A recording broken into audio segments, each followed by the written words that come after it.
Bom dia, nono ano. Como vocês sabem, né? Então a gente está dando continuidade à nossa disciplina, à nossa matéria aqui através dos vídeos.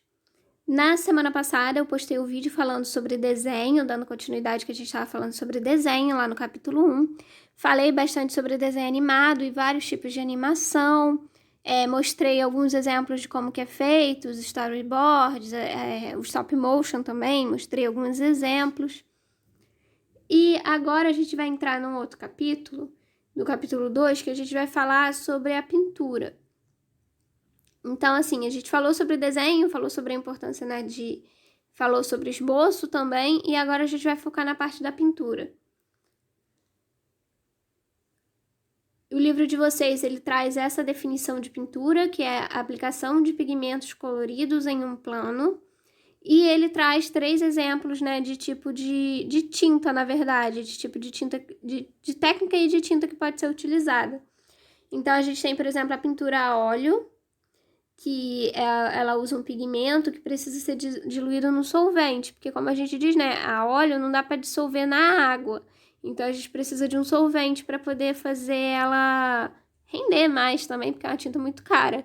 Mas, assim, para fazer ela deslizar com mais facilidade na tela, poder preencher melhor o espaço, dependendo do tipo de obra que você quer fazer, é claro.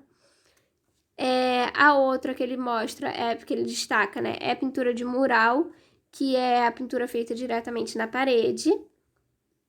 Então, a gente tem um exemplo que era feita no século XVII, em que era chamado de afrescos. Os afrescos, ela era uma pintura que ela era feita direto no reboco quando ele ainda estava fresco, por isso que chama afresco. Então, fazia-se, né, as paredes, fazia o reboco, e antes que o reboco secasse, o artista já ia lá fazer aquela pintura. Era muito usado nas igrejas, durante a Idade Média, por exemplo. Então, fazia-se, né, fazia a parede da igreja, botava o reboco e o artista ia lá pintar uma imagem de algum santo ou uma cena bíblica diretamente na parede, naquele reboco fresco ainda. A têmpera, que ele traz também, é um tipo de técnica de se fazer a tinta. Então era algo que se utilizava, né, para fazer, não se tinha tanta tecnologia ou tantos produtos como a gente conhece hoje em dia para se fazer tinta. E aí eles utilizavam essa técnica que a gente chama de têmpera ovo, que eles usavam a gema do ovo para dar a consistência da tinta. Então fazia assim, eu fiz um dos meus professores da faculdade ensinou a gente a fazer, o professor de pintura. Ele quis que a gente tivesse, né, esse contato para ver uma forma diferente de se trabalhar com a tinta. Então a gente comprou os pigmentos em pó. Aí você quebra o ovo, separa a gema da clara, tira a película que tem em volta da gema. Tem que tomar mais cuidado para furar e aí tirar aquela película. E aí mistura essa parte interna, né, da gema com o pigmento. Fica um cheiro de ovo horrível enquanto você tá fazendo, mas depois se acostuma e o cheiro acaba passando. Não fica na tela, não. E aí você mistura, assim, né, a tinta com o pigmento com a gema para dar essa consistência. Pode ser usado também com cola, a gente fez também. Outra forma de se fazer era com cola. A gente fez com cola branca, mesma coisa. Mistura o pigmento, né, o pozinho, na cola. E aí, assim, qual é a diferença? Por exemplo, a têmpera feita com cola, ela tem um brilho diferente da têmpera feita com ovo, com a gema de ovo. Então, por isso que a gente faz as duas, por isso que não tinha, nem sempre tinha essa opção de, tipo, então vou fazer só com cola, não vou fazer com ovo. Porque tinha, às vezes, o tipo de obra que queria ser feita, o tipo de desenho, de pintura que queria ser feita, necessitava de uma textura da tinta que só dava para fazer com a tinta, na época, né? Só dava para fazer a tinta feita com ovo. Outra questão que ele destaca é a questão da cor. O capítulo destaca falando que, né, primeiro explicando que a cor é a percepção visual causada pela luz. O que é isso? Vocês já fizeram aquele... É um exercício, né, que você pinta um círculo com várias cores, e aí quando você gira, o círculo fica branco. Por conta disso, a cor é o que é a luz chegando até os nossos olhos. E isso depende da velocidade com que ela chega, né? Nos nossos olhos. A cor que a gente vai ver depende com a velocidade que a gente consegue perceber a luz. E a luz, quando a gente fala que branco não é ausência de cor, é por causa disso. O branco ele é a junção de todas as cores. Por isso que quando você faz esse exercício do círculo, né? Quando você gira, fica branco. Então, a luz, quando você consegue dissipar a luz, você vê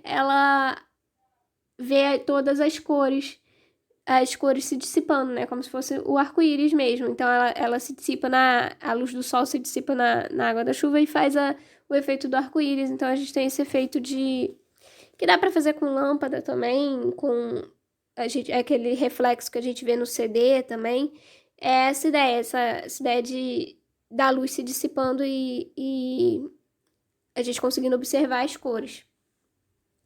Na pintura, a cor ela também tem uma importância com relação a dar profundidade também, porque você pode usar a cor mais escura ou mais clara para dar essa sensação de luz e sombra, o que ajuda a dar essa perspectiva, essa noção de profundidade. Então, se uma coisa está mais atrás no ambiente, ela está mais escura porque está mais longe da luz que está no centro da sala, por exemplo. Então, assim, essa utilização da cor mais clara para a cor mais escura dá essa noção de profundidade, essa noção de perspectiva. E também para ajudar a expressar sentimentos. Então, por exemplo, cores frias são mais utilizadas para expressar melancolia, tristeza. E cores quentes já são mais ligadas a temas mais alegres ou dependendo do estilo, né, que você está estudando, pode significar poder também. Então, a cor ela tem muito significado e muita importância na pintura. A gente tem o tipo de pintura figurativa, que vai ter um pouco esse compromisso com a realidade, com o realismo. Então, vai ser feito de uma forma que tenta retratar a realidade de uma forma fiel. E a gente tem alguns temas frequentes na pintura figurativa, como, por exemplo, a natureza morta, que é a pintura de objetos inanimados. O livro de vocês traz um exemplo, eu botei mais esses dois. É muito comum a gente ter, tipo, utensílios de cozinha ou de pintura também, frutas e flores nesse tipo de obra para retratar, de retratação de natureza morta. E ela é feita sempre num local, tipo, fechado. Então, assim, você não vai flores feitas num jardim não é natureza morta. Flores feitas num vaso dentro de casa, aí é natureza morta. Isso acho que dá para ficar claro, assim, pensando dessa forma. Aí, como eu comentei, flores que estão num jardim, se você pinta essas flores, né, faz uma tela, uma pintura retratando essas flores, você não está pintando natureza morta, é paisagem, entra no sentido de paisagem. Então, pinturas feitas no exterior, ligadas à vista da natureza no exterior, é pintura de paisagem. E na questão assim, de plantas e frutos num pote dentro de casa, aí é natureza morta. Essa questão da paisagem aqui, né, a gente tem vários exemplos, porque é sempre muito, muito utilizado, então é muito comum essa ligação com a natureza, mas pode ser uma paisagem urbana hoje em dia também, ou uma paisagem de uma cidade do século XVII, alguma coisa assim. Mas a mais comum mesmo é a paisagem ligada à natureza. A gente tem também o ícone. O ícone é um tipo de pintura que ele retrata personagens que foram importantes, que contam uma história, que fazem parte ou um fato histórico, né, da história de um país ou da humanidade, ou, muito comum também, os fatos religiosos, então as passagens bíblicas. O livro de vocês traz um exemplo que é a descida da cruz, vocês podem dar uma olhada no livro, que é quando tiram Jesus morto da cruz, E eu trago esse exemplo aqui, que é a Anunciação, que é quando o anjo Gabriel vai dizer a Maria que ela será mãe do Filho de Deus, né? Então tem esse tipo de pintura de tema, né? É o tema ligado à religião e a fatos históricos. Outro tema também é o retrato. Então a gente tem, tipo, o mais conhecido. Tem vários que são muito conhecidos. Era muito comum se fazer retratos dos reis e das rainhas, por exemplo. Mas acho que o mais conhecido, mais famoso é a Mona Lisa. E eu quis botar a Mona Lisa também porque o livro também fala sobre o autorretrato.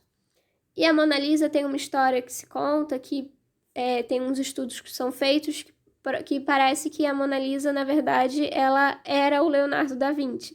Então era uma versão feminina do Leonardo da Vinci, porque não se sabe quem era, quem foi a modelo para a pintura. Não, tem várias histórias, mas não tem tanta confirmação, tem muita especulação. E uma das especulações é que ele teria usado como base, esse é um autorretrato dele, mas não é esse que eles colocam para comparar. Eu não achei uma imagem boa para colocar aqui no slide, qualquer coisa eu trago no próximo slide para vocês verem. E aí tem essa proximidade, né, que eles fazem entre o retrato da Mona Lisa que seria, na verdade, talvez uma versão de um autorretrato do artista, do Leonardo da Vinci. Outro artista importante também, que tem relação, já que a gente está falando de autorretrato, tem essa ligação forte com o autorretrato, é o Van Gogh. Van Gogh, ele fazia parte do movimento do expressionismo. O expressionismo, ele tinha como objetivo usar a arte para expressar sentimentos, para expressar emoções. Então, assim, como eu falei, aqui a gente tem essa necessidade de usar a arte para mostrar um fato histórico, um fato bíblico, aqui para representar, né, a natureza, tentar fazer algo de uma forma mais fiel à realidade. No expressionismo, o que era mais importante era retratar a emoção. Então, eles não tinham tanto essa necessidade de tentar fazer algo que fosse fiel à realidade.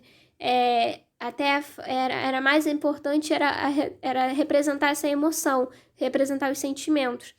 Até a forma como eles faziam, né, de colocar a tinta na tela, era uma forma mais agressiva. Então, assim, não tinha tanta delicadeza, porque era mais visceral.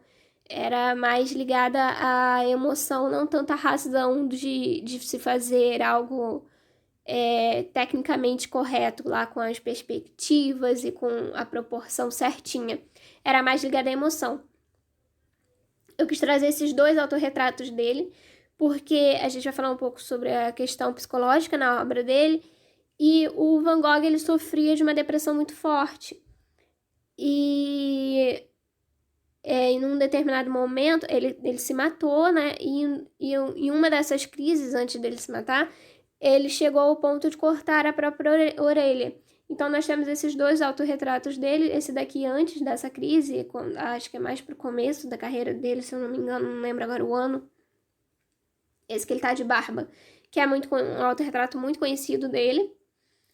E esse outro já depois de ter tido essa crise muito grave da depressão, em que ele se cortou, então ele se pinta com um curativo na orelha, né?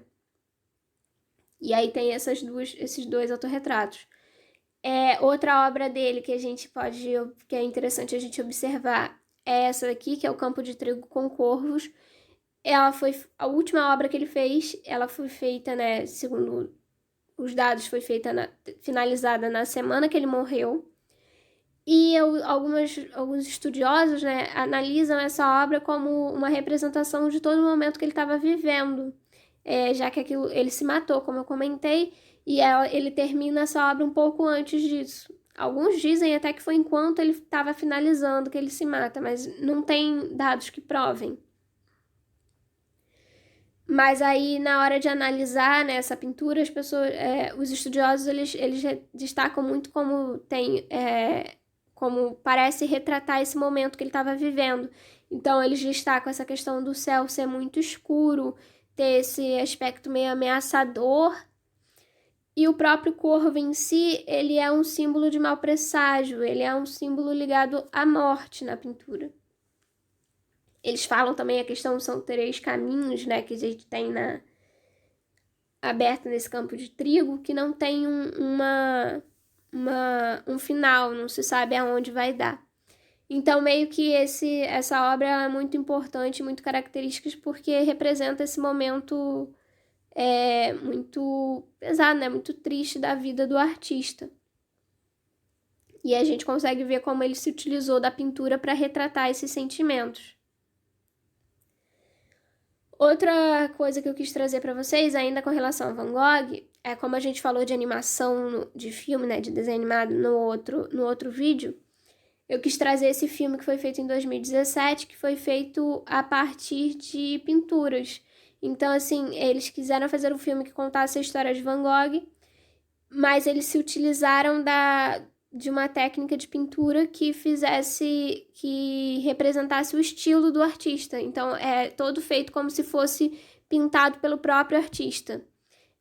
Meio que faz essa dualidade com você contar a história do artista da forma como ele via o mundo.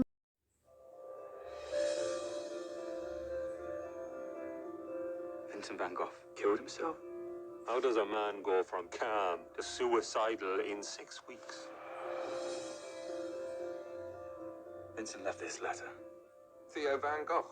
That's Vincent's brother, isn't it? I don't see the point in delivering a dead man's letter. Son, if you had died and there was a letter out there that you had sent to me, I'd want it.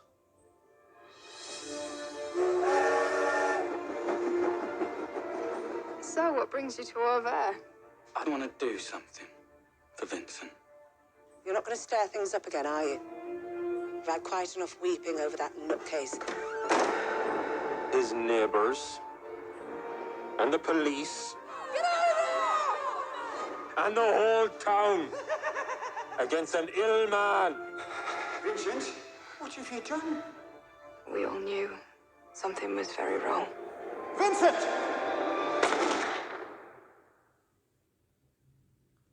Então, como a gente viu, né, na cena do trailer, foi uma animação feita, um longa-metragem, né, feita inteira pintada à mão, inteiro usando essa técnica que o Van Gogh também utilizava.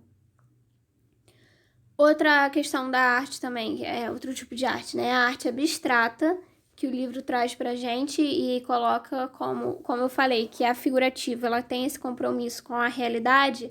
A abstrata já não tem mais, porque ela estabelece uma própria realidade, ela está criando algo novo. A gente tem esses exemplos, né, pra gente dar uma olhada, que a gente vê, né, como é completamente diferente. É aquele tipo de arte que algumas pessoas falam, isso daí meu filho de 7 anos faz melhor, não sei o que, esse tipo de coisa. Só que a gente precisa ter em mente que a arte abstrata, ela tem essa ideia de ruptura e experimentação. Só que para você poder romper com algo, é preciso que você conheça, é preciso que você tenha um estudo prévio. A gente diz na arte que para poder desconstruir, é preciso saber construir, é preciso saber como que aquilo é feito. Então, um exemplo é essa obra, esses quadrados coloridos, né, acho que vocês já devem ter visto, que é de um artista chamado Mondrian. E eu trago para vocês essa outra obra dele também, que é essa árvore. Então, assim, as pessoas conhecem muito essa obra dos quadrados, mas não conhecem, nem todo mundo conhece essa da árvore. Eu quis trazer para mostrar como, assim, ele não começou a fazer arte com essas formas geométricas. Ele não virou artista e falou, vou começar a fazer esses desenhos aqui dessas formas geométricas e vou ser artista, pronto, acabou. Não era assim, não era sem motivo. Ele tem um estudo prévio, ele estudou muitos anos as técnicas e tudo mais, e desenvolvia. Então, a gente vê que é um processo. Ele sai dessa árvore e vai simplificando ela, porque ele começa a querer fazer uma experimentação de usar formas mais simples para retratar o mundo, né, para fazer a arte, se utilizando a geometria também, que era algo muito importante para o movimento, na obra dele especificamente. E ele começa a fazer esses estudos de simplificação da árvore até chegar a essa obra que é inteiramente geométrica. Então, assim, é algo que se precisa ter um estudo antes, precisa ter algo previamente estabelecido, tem um motivo. Por mais que que nem todo mundo talvez entenda esse motivo, ou que não seja um tipo de arte que agrade a todo mundo, não é feita à toa, ela tem ali um objetivo. Eu vou deixar essa atividade para vocês no livro, a página 18 e a página 19. Qualquer dúvida vocês coloquem lá no aplicativo, não deixem de fazer as atividades, porque elas vão ajudar a contar como nota. Eu já passei a atividade na semana passada, eu vou dar mais um tempo para vocês entregarem. Assistam o vídeo da aula passada, vejam lá a atividade, qualquer coisa coloca lá no aplicativo, qualquer dúvida coloca no aplicativo que eu tenho como respondê-los, para tirar as dúvidas. Na semana que vem eu coloco a correção dessas páginas, da página 18 e da página 19.